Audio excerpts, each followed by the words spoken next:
I don't think so, Ron. Just stand here like that. Get documents. I'll hand them to you.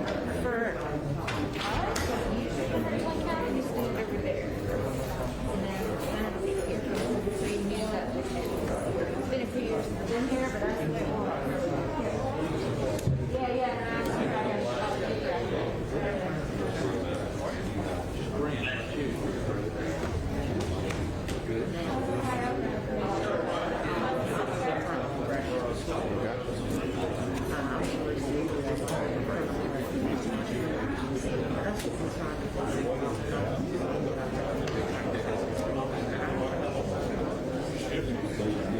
So I was talking to him short about it. So he wants to get lost.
You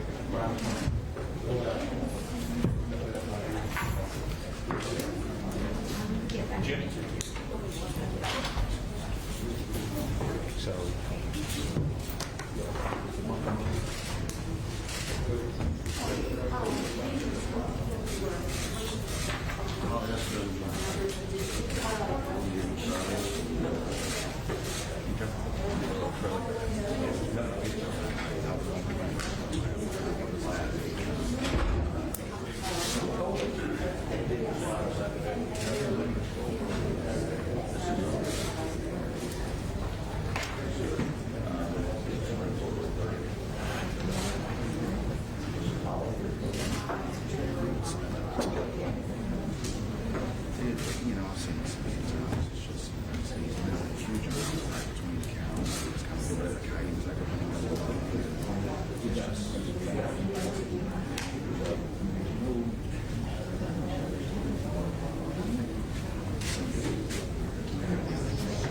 this person $300,000 and that person and you just always keep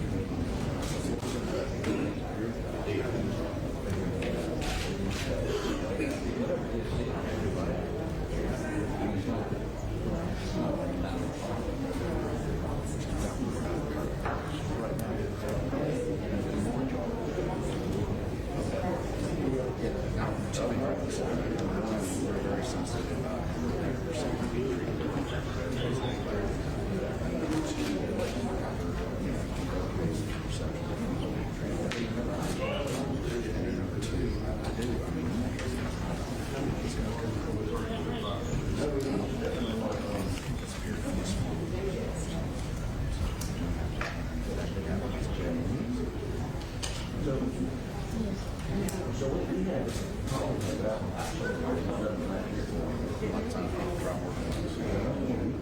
things work better than they're worse.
We're going to go around the table. You're going to get in this second chair.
may be seated.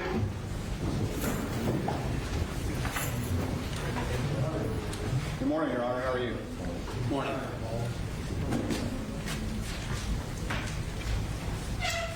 Your Honor, we're here today in the case of State versus Richard Alexander Murdaugh. He is here for a bond setting on two Beaufort County arrest warrants. That is 23K-235570 and K-235571. Both of those are for obtaining signature of property by false pretenses greater than $10,000, Your Honor, and that's in violation of 1613-240. Subsection 1, that is a 0 to 10-year felony for each count, Your Honor. Your Honor, Mr. Murdaugh is here, represented by his counsel, Mr. Harpootlian and Mr. Griffin. Obviously, my name is Creighton Waters. I'm here for the state, along with Megan Bergstead and Don Zelenka. And the facts of this particular matter, Your Honor, if I can go through them very quickly, deal with the death of the longtime housekeeper of the Murdaughs. Her name was Gloria Satterfield, and she was their housekeeper for 20 plus years. She helped raise those children, and in February 2nd of 2018, she suffered a fall in the family home at Moselle in Colleton County, and she died on February 22nd of 2018 in the hospital based on injuries from that particular fall.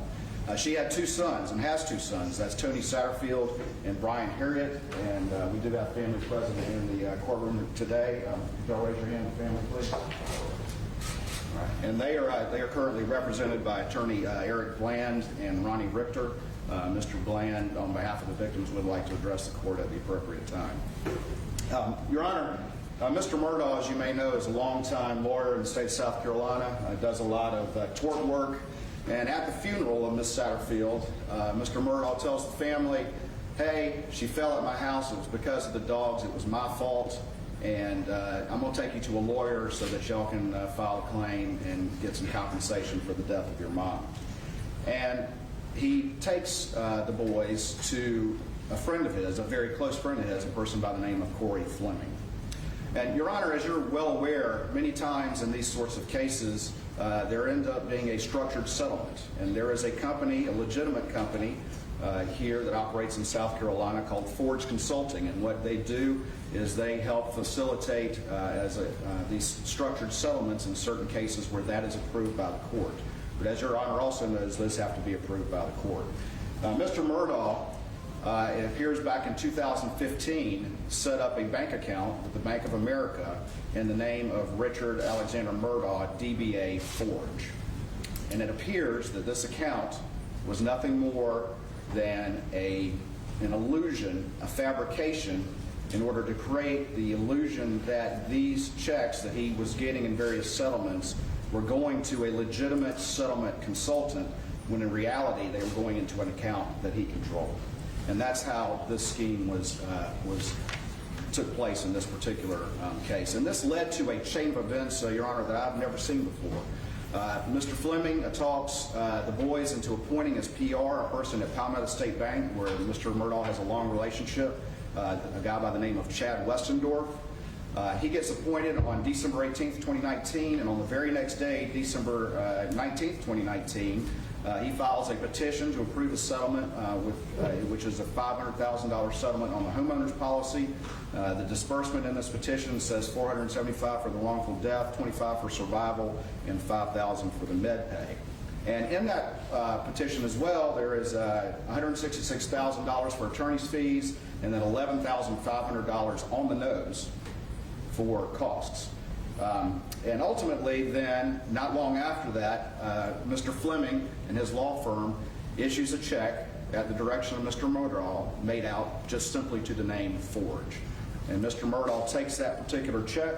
It is for $403,500. It makes no sense with the disbursements that were in the petition to approve the settlement, and he deposits that into this Forge account that he controls.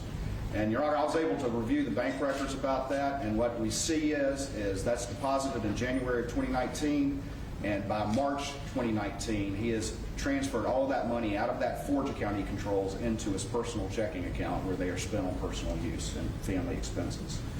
But that's not the end of it, Your Honor. There's also an umbrella policy that's got a much higher limit. And ultimately, Mr. Fleming negotiates a $3.8 million settlement with the insurance company on that umbrella policy. And then what we see is there is an unfiled petition. The caption is changed. It doesn't have Mr. Murdaugh's name on it. It just says, "In re Gloria Satterfield."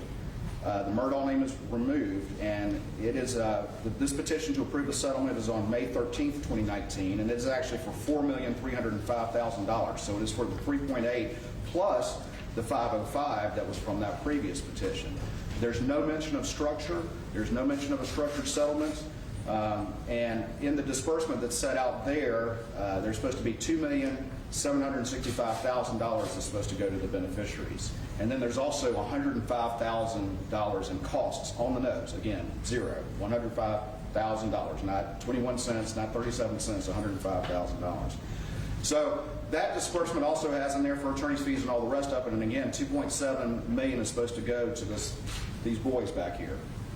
And instead, Mr. Fleming sends a check to Forge at Mr. Murdaugh's direction on May 13th, 2019 for $2,961,911.95. And that represents the second charge. The first charge is the $403,000. The second charge is for the $2.9, almost $3 million.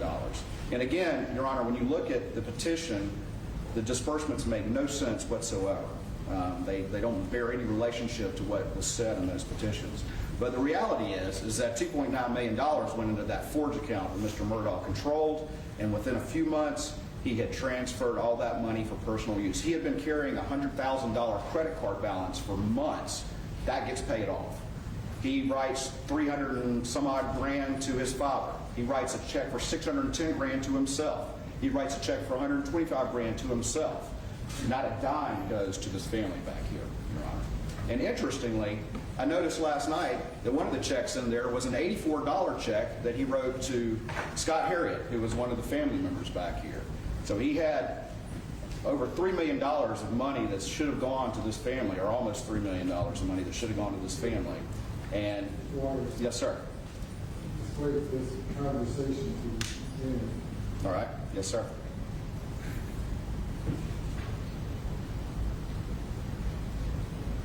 We good? All right. All right. So in any event, he had all that money. He absconded with that money. He transferred it into his personal accounts, and he used it for his own personal use. Your Honor, there is one final check that was in October of 2020, over a year after all this other stuff occurred, and that was for $118,000 that Mr. Fleming also sent to Forge, that Mr. Murdaugh absconded with that as well. That is not one of the current charges, but that is because this is an ongoing investigation, Your Honor. This is the tip of the iceberg. This is an ongoing investigation, and I think there's going to be far more that we will reveal as we review these records. But it's important from a law enforcement standpoint and a prosecution standpoint that we go forward on the charges at a particular point in time that we're comfortable on, and that's what we've done here today. Your Honor, very quickly, the state would be asking for a surety bond here today in the neighborhood of $200,000. We would ask for GPS. And the reason for that is that we do believe that Mr. Murdaugh is a danger. He's already, by the previous charges that he had, he's been a danger to himself. And a man who's a danger to himself is a danger to others.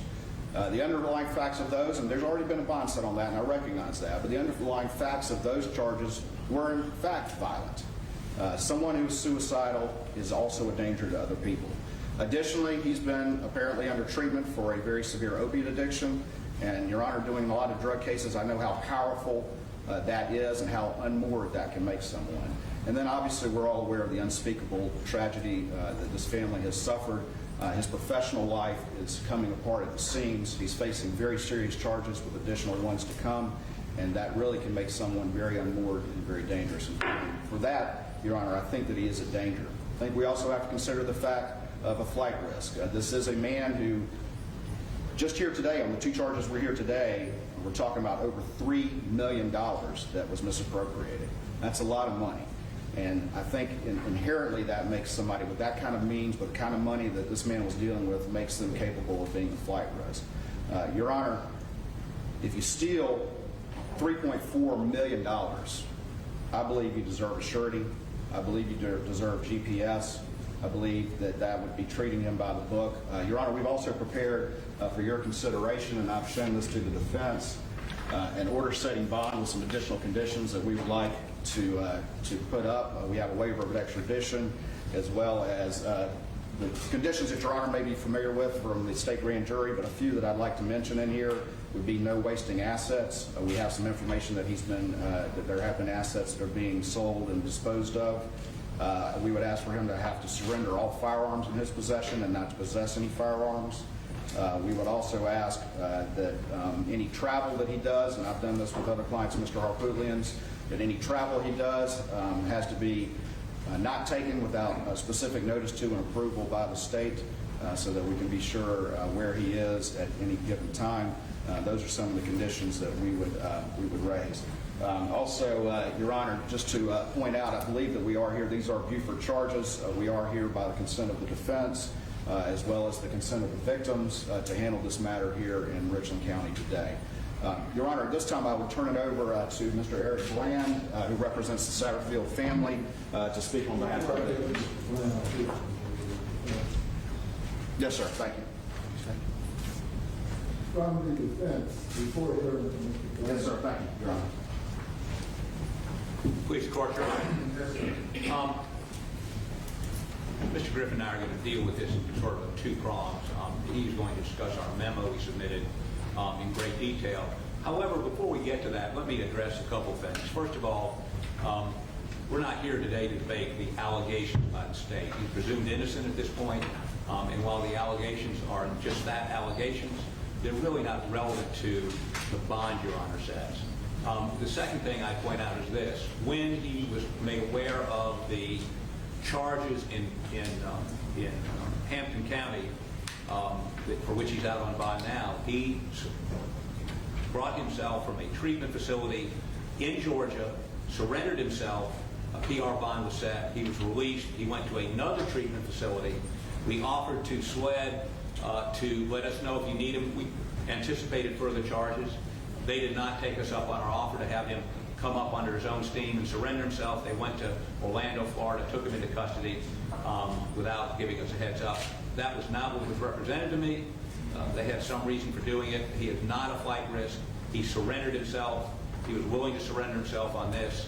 And he's really got nowhere to go. He's from South Carolina, lived here his entire life. The second thing I think that's important to recognize is this. He has had at least a decade, if not longer, of severe addiction to Oxycontin and other opioids. Much of the conduct we're talking about, they're talking about here today, occurred because of that, some of it to fuel that, and certainly his judgment was impaired in a dramatic way. He is off of those. He has just completed almost 6 weeks of detox and treatment at an addiction center, 2 different centers. And we had hoped he would be able to go to the next step. He was ready to do that. We had permission from the magistrate for him to do that before he was arrested a week ago, last Thursday. And I think the state will agree that anybody with the kind of drug addiction that is evidenced by, I think we furnished letters to you from the addiction center in Georgia, needs continued treatment. We're not ready today to ask the court where, if it happens to be outside the state of South Carolina, we need to deal with whether or not insurance is available for that and where he would get the best treatment. But we would ask you to consider, and Mr. Griffin's going to go into this in greater detail, a personal recognizance bond. I mean, for him to have a surety bond means he's going to have to waste some of those assets that Mr. Waters is talking about on paying the bondsman. So, Your Honor, having pointed out his willingness to confront these charges, he hasn't run once, not going to run, and the fact that maybe he, at some point was a danger to himself in an opioid-addled mental condition, asked somebody to shoot him in the head.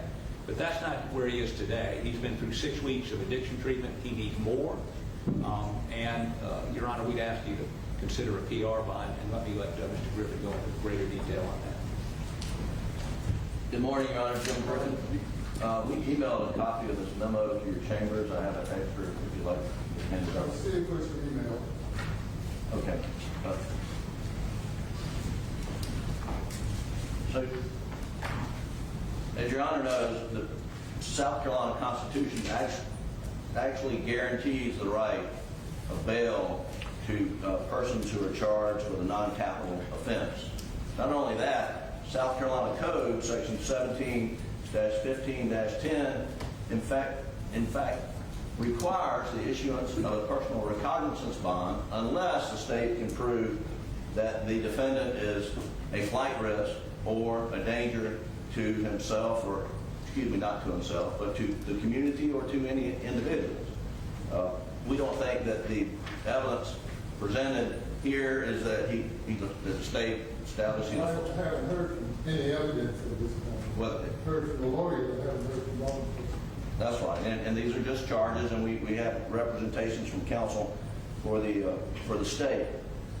The information provided to Your Honor in that regard, and as summarized by Mr. Harpootlian, is that he voluntarily appeared once, was willing to voluntarily appear again. The state did not accept that offer, and he has actually been in custody since last Thursday, first in Orange County, Florida, where he was picked up at the treatment facility where he was located, and then transferred here over the weekend. Your Honor, with regard to factors that the court is directed to consider, the nature and circumstances of the offense charged, including the person's family ties, and we know Mr. Murdaugh has extensive family ties in the community, his employment up until he was confronted by his law firm of financial misconduct, in which he readily admitted to and resigned from the firm. He had been a long-time practicing lawyer in the state of South Carolina. His license has been suspended, and we are cooperating with the Office of Disciplinary Counsel in that regard, and he has complied with the rules applicable and the Supreme Court order that he notify all clients of his suspension. He's in full compliance with that. We're submitting an affidavit to Supreme Court today to support that. Character and mental condition, Your Honor, as Mr. Harpootlian addressed, he has a significant opioid addiction that he has received treatment for the last 6 weeks, intensive treatment. That opioid addiction, frankly, put him on the brink of losing his life. He attempted to commit suicide at the hand of another. And fortunately for him, his family, and those who love him, that was not successful. His length of residence in the community, he's 53 years old. He's lived nowhere but in South Carolina, primarily in Hampton County. Record of convictions, he has no record of convictions. Record of flight to avoid prosecution or failure to appear in other court proceedings. He has no record of flight to avoid prosecution or failure to appear in any other court proceeding. He has appeared every time he's been requested. Again, those are the factors that the court is directed to consider. I would point out again that the statute says you begin with a presumption of a PR bond. And, Your Honor, we think that is what he's entitled to. We had put in our memo a suggestion that he be subject to random drug testing. You know, he's willing to do that. He's committed to do that. He will do that regardless of this court's order. But, Your Honor, we think with random drug testing, that would be sufficient condition of release to ensure his appearance and that he's not a danger to the community. The Alec Murdaugh, who's not hooked on drugs, has lived a good, fruitful life and law-abiding life. Only when he got hooked on opioids did things turn south, and he truly regrets his conduct. Thank you, Your Honor. Thank you, Your Honor. At this time, I would recognize Mr. Harry Bland, who is the designated representative of the victims in this matter. He would like to address the court. May it please the court. Yes, sir. Judge Newman, my partner Ronnie Richter and I represent the victims. These are the Satterfield and the Harry family. This is Brian Harry. He's the direct victim of Alex Murdaugh. This is a sad day, Your Honor. It's a day for lawyers. If we look upon another lawyer who stole money from clients. Alex Murdaugh stained our profession. He also put a black eye on this state. I disagree with Jim Griffin and Mr. Harpootlian. If he's an opioid addict for 20 years, how is it that he tried cases? How is it that he appeared before judges like you? How is it that he worked with his partners and represented clients? I do not believe that is the case. He is a clear and present danger to the citizens of this state and to my family. This is a man that used a gun on Labor Day weekend. This is a man that used a pen to steal $3.3 million with another $118,000 that's potentially going to be charged. It's no different than somebody walking into a bank and using a gun. We need to make sure that when somebody steals with a pen, it's the same as if they're stealing with a gun. We have a man here that you're going to hear from my partner has done some financial transactions within the last week and a half that shows that he is a financial risk to the victims of his crimes as well as the citizens of this state. Your Honor, we think that an appropriate bond should be placed, but it's a bond that has conditions, that he can't do financial transactions without court permission, that he, if he is going to stay on his property that's posted, that we have the ability to serve him with process. There's so many eyes on this courtroom today watching us. Today is the day that Alex Murdaugh needs to get comfortable getting uncomfortable. And I ask you to look at the crime. This is a crime of a lawyer stealing money. My partner and I have been doing legal malpractice for 30 years, and we have never seen such a breach of trust. A man who stole money from the very family of the housekeeper that helped raise his kids. This is a crime that we've never seen before, and I think Your Honor would send a clarion bell depending on the type of conditions that you put on his bond. I appreciate the opportunity to appear before you. The victims also appreciate you presiding over this case, and with that said, my partner Ronnie Richter will address something. You're sort of vague on what you're presenting to me. On the one hand, you say that you're convinced that Mr. Murdaugh presents a clear and present danger to society and to himself. On the one hand. Then on the other hand, you say he should have a bond with conditions. No, I want him not to have a bond. I would love it if this man was locked up and he couldn't harm anybody else. But there is a presumption that somebody is going to get bond. And if you're going to put bond, put those serious conditions on him that will restrain him. Our position is he does not deserve bond. He forfeited that right. He stole. He's a liar and a cheat. Thank you, Your Honor. Sir. May it please the Court, Your Honor. Yes, sir. Ronnie Richter, also for the victims. Your Honor, we want you to have the benefit in your consideration of some of these transaction documents. We're not here to argue the case, but it does go to the nature of the crime. And in this case, you have a former member of the bar who brazenly used that office to lie and to betray clients, and also to demonstrate a pattern of a willful disregard for court orders. And I'll hand these to you one time at the end of my comments, but Your Honor, the case for us kind of starts with a petition that was filed for the approval of a $4.3 million settlement. There's many facts before that. But in this petition, it's very specific as to what's being asked and as to the disbursements that are being approved. And when Judge Mullen approves that petition by this order approving settlement, attached to the order is a very specific set of disbursements that were permitted from the $4.3 million. And Mr. Murdaugh would understand this as an attorney. By court order, the only disbursements that were allowed to be made from that money were set forth on this schedule, including a check for $2,765,000 that was to be directed to our clients as the beneficiaries of their mother's estate. So instead what happens, they take this court order, they don't so much as file it in the court record, but they bag this court order, Mr. Murdaugh and perhaps others. And this, Your Honor, I'm going to submit for your consideration, is the trust account ledger from the Moss Coon Fleming law firm that shows exactly what happened when they left Judge Mullen's chambers. So instead of the disbursements on the order, instead of a check for $2,765,000 to our client, these checks issued A check for $403,500, that's one of the checks that we're here to talk about today, to an account called Forge. And you've already heard, and I know Your Honor is well aware of Forge Consulting. Forge Consulting is the preeminent structured settlement firm in South Carolina. It's the place people go when they get large recoveries to invest and structure their money. Mr. Murdaugh intentionally set up an account in his own name, leveraging the credibility of Forge Consulting by calling it Forge. And so he directs others, write me a check and send it to a post office box in Hampton, South Carolina that goes without cover in the amount of $403,500. He takes that money, he misappropriates that money. Additionally, he requests that a check be issued to Forge for $2,961,931.95. You're not going to find that on Judge Mullen's approved schedule.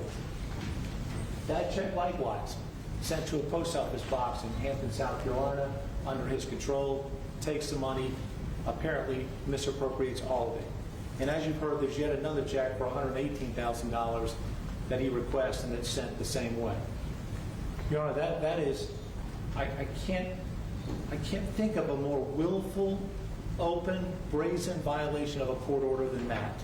When they walked out of Judge Mullen's chambers with that order, all counsel and Mr. Murdaugh understood what was to become of that money and willfully disregarded it. And so we have grave concern that whatever conditions you put on this bond, he will likewise brazenly disregard. That's why we're asking for tight constraints on him. Your Honor, I have copies of the actual checks.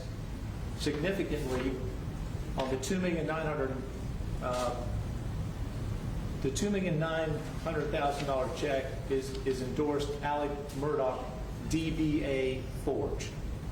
So clearly, he misappropriated those funds to his own use in open violation of the court's order. Now, we have concern that he has been engaged in a pattern now of dispossessing himself of assets for the purpose of avoiding attempts by us and others to collect against him. We know that in recent times he has transferred an interest that he owned in Green Swamp Club, a gun club, hunting club down in Beaufort. We're not sure exactly what money he got for this, but the transaction occurred on October 1st, 2021, and I'll have a copy of that for the court's consideration. He is listed for sale a Grady White boat that he owns for $115,000. And more concerning and more troubling from us is he has granted to his son a broad power of attorney, surrendering all financial control to his son. So, Your Honor, if you do consider a bond, we would ask that that bond restrict the ability of his son to assist in the dispossession of assets that would otherwise be available to right the financial crimes that have been committed on our family. Now, finally, Your Honor, it's important to note that we're not the only victim. We're the only victims here today. Mr. Murdaugh's law firm has sued him for allegedly stealing $10 million, more or less. Now, amazingly, it's only at the time that the Satterfields came forward with their complaints that the Murdaugh law firm discovered for the first time that there's $10 million missing. Right? And what they explain on their website, and this is a notice that they published to the public on their website, is that all clients have been restored. No one has suffered a loss because of this. That is not true as to the Satterfields. Right? So if ability to pay is a concern for the court, apparently Mr. Murdaugh has enough wealthy and powerful friends and family members that somebody stepped in on his behalf to cure a $10 million wrong for him. Because that's what this represents to the world on the website. I can tell you it's not true as our clients. So if you set a bond with a high financial amount, you should rest assured that he has the financial wherewithal through influential friends and family members to respond to virtually any bond that you could issue. So, Your Honor, we ask that you issue, if you're going to issue a bond, that it be for a serious amount. He has the ability to pay. And in closing, Your Honor, what's a serious amount? 10 million, 20, 30, 50, 100? $4.3 million feels appropriate to us. It seems to bear some relationship to the crime that was committed to our clients. And Your Honor, in parting, there is one other victim in this courtroom you need to hear from, and that is the South Carolina Bar, because I can represent to you, as a member in good standing and as an officer of this court, we get calls every day from lawyers about this case with one unified sentiment: outrage. You're outraged that this has happened, outraged that our profession is stained, and with the hope that the bench is going to start the process today of restoring some integrity and some dignity to the practice of law by letting it be heard that this conduct is unacceptable and that it will be met with the full force and fury of the court. Thank you, Your Honor. Thank you, Judge, and thank you, Mr. Bland, Mr. Richter. Very quickly, Your Honor, I've provided a copy of this to the defense, but I do have for your consideration if I can approach a proposed order that's got some of these conditions for Your Honor to select or not select, obviously, based on Your Honor's ruling. Happy to receive what anyone proposes. Wanted to be clearly stated that I'm not bound by any suggestions or proposals by either side.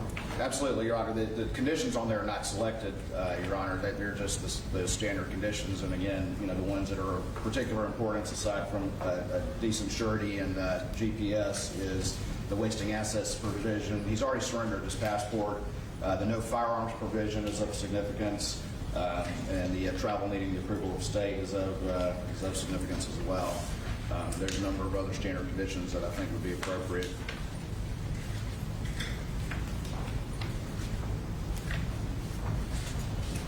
Mr. Waters, the statute provides that the arresting law enforcement agency shall inform the court of various considerations indicated in the statute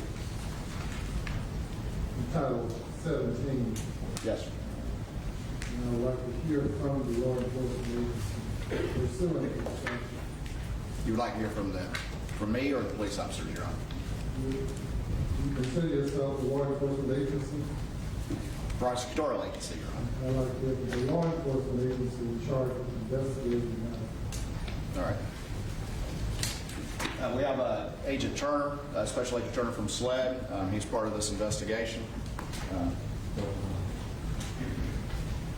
Good morning, Your Honor. Sir, please speak into the mic. I appreciate it, sir.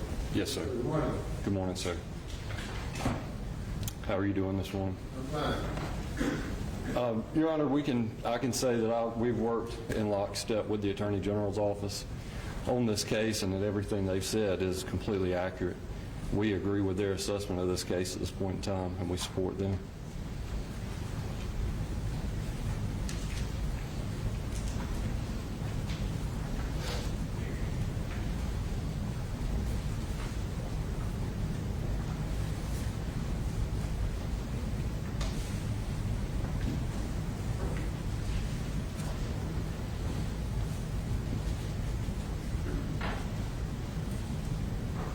Been indicated by the SLED chief that this investigation is one of a number of ongoing investigations. The statute provides that the court is to consider all incident reports generated as a result of an offense charge. And in my mind, the court should consider the nature and extent of any ongoing investigation that can be disclosed that might impact upon the court's decision. How would you like to address that? Give me just one moment. May I consult with him, Your Honor? Yes.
Yes, sir, Your Honor. I apologize. To put it clearly, sir, and right now what I can speak on, the South Carolina Law Enforcement Division, we are investigating multiple different allegations or investigations at this point in time, to include the Stephen Smith death, which you're aware of, the actual cause of Ms. Satterfield's death. We're looking into that, the financial case that you're here with today, and numerous other financial investigations dealing with fraud or possible other criminal actions. As of right now, these are the charges that we're comfortable with and that we feel appropriate bringing forth. That's not to say that there won't be additional charges brought forth in the near future or possibly brought forth in the future. But these right now are the charges that we, the South Carolina Law Enforcement Division, felt were appropriate to bring before you today. Thank you. Thank you, sir.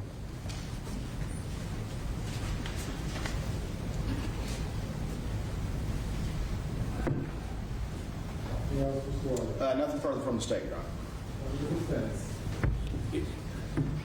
Your Honor, I hesitate to address Mr. Bland and Mr. Richter's allegations, but I think it's important for the court to understand.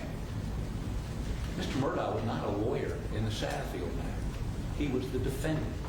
He had no authority over any money whatsoever.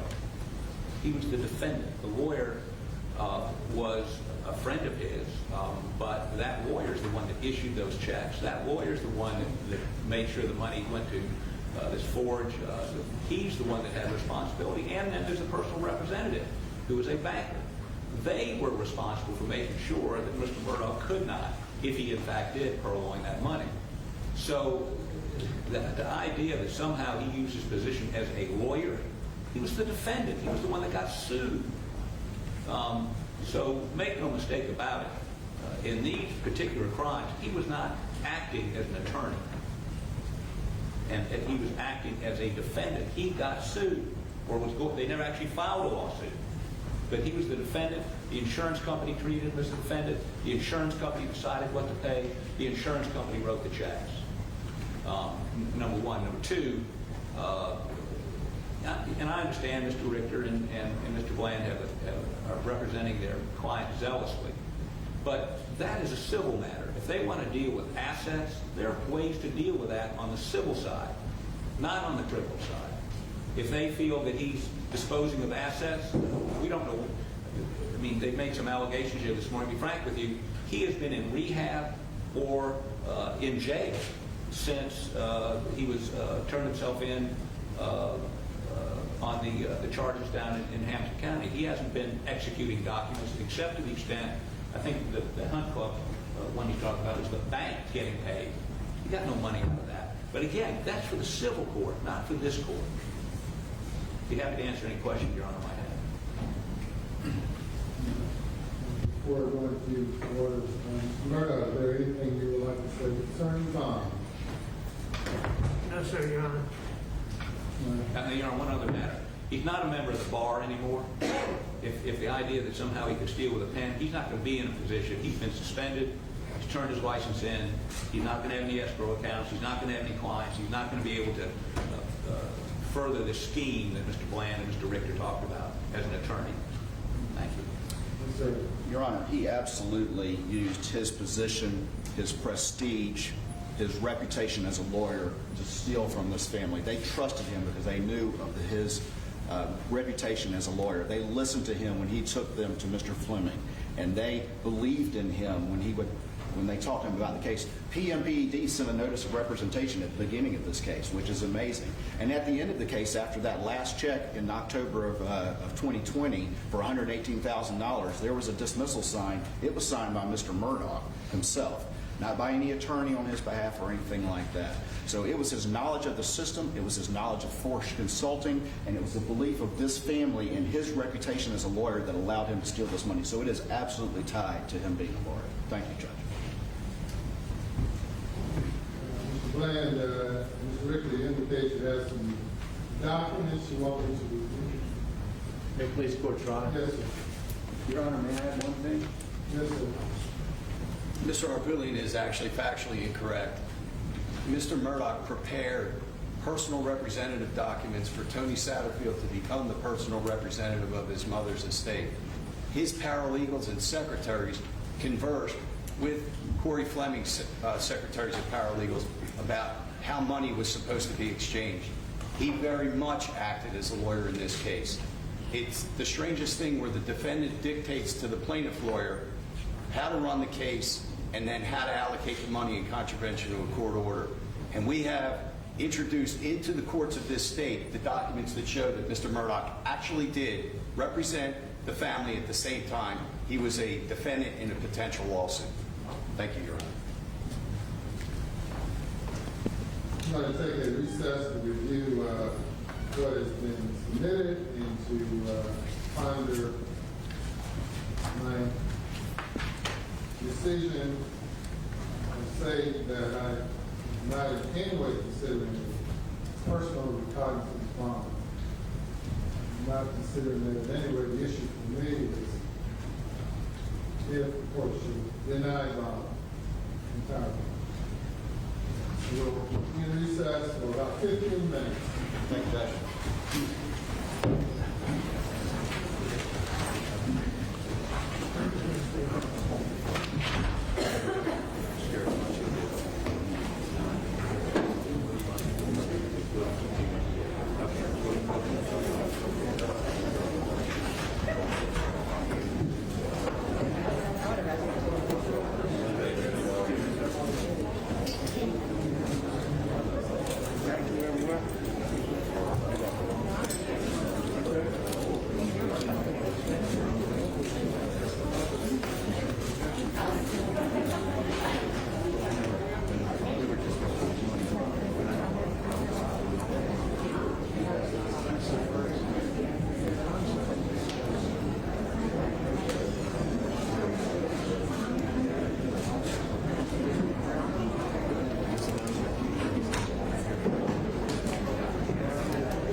Y'all are going to all have to sit on a seat. You can't sit like that. Okay. Thank you, sir. I mean,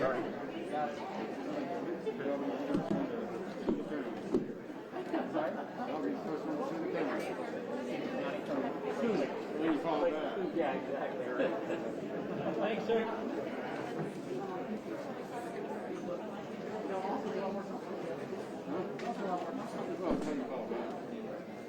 Hit your head. Oh, you're fine. Just, you don't let people sit on the edges of anything. You can stand, you're fine.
All right.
Sure enough, I got an article.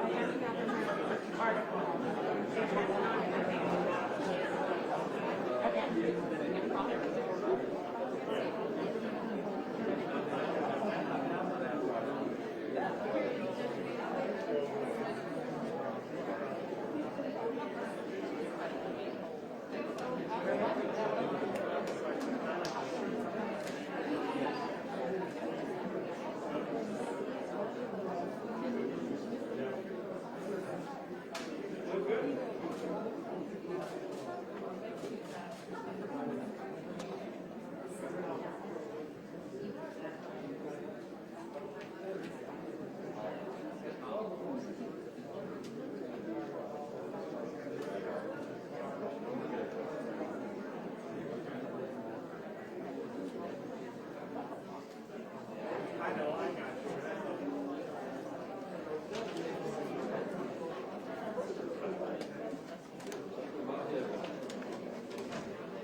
else anyone wants me to consider? Mr. Waters? Nothing from the state, Your Honor. Nothing from the defendant, Your Honor. Our statute with regard to bond setting sort of starts with the premise that everyone is entitled to a bond, a penal bond, or some other type of bond.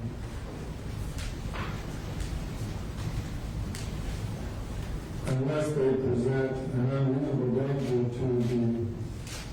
to themselves or the community, or unless they present a type risk.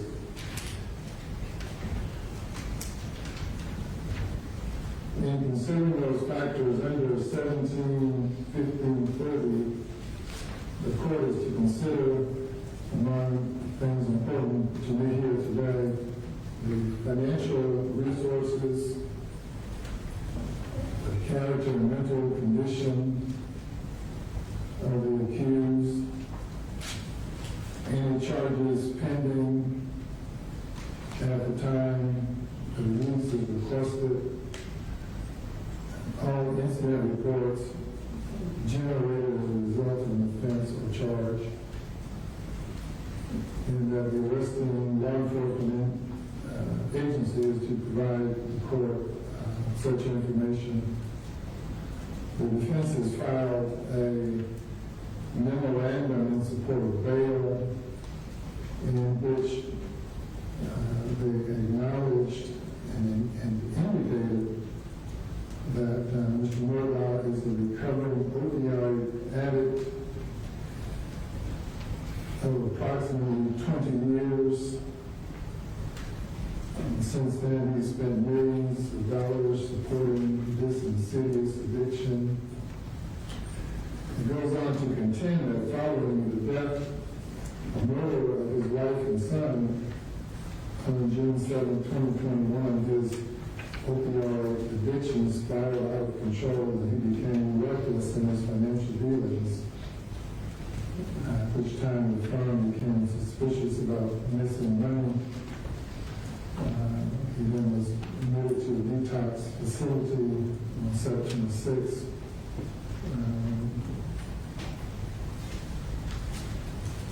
After attempting suicide on September 3rd, and indicating that he voluntarily surrendered himself to law enforcement after coming back from Florida, after there being indication of charges against him.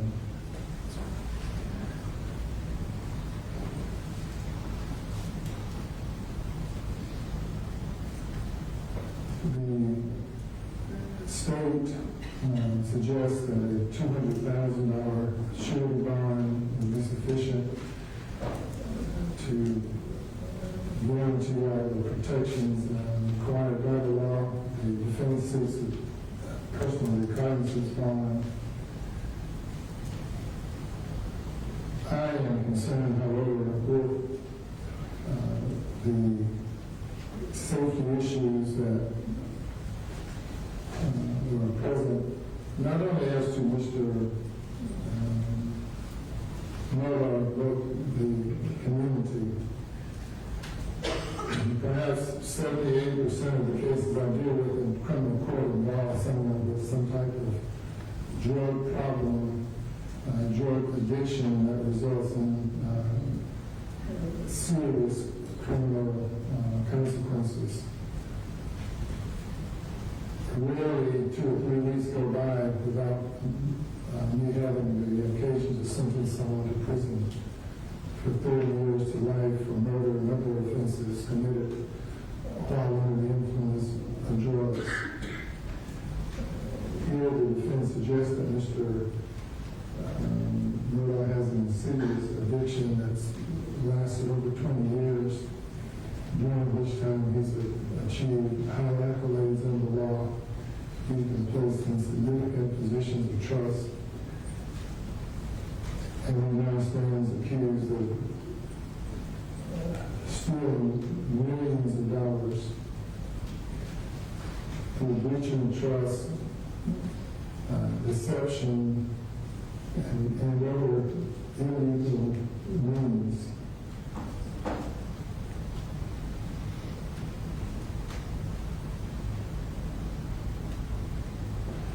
There's no amount of bond that the court can set that would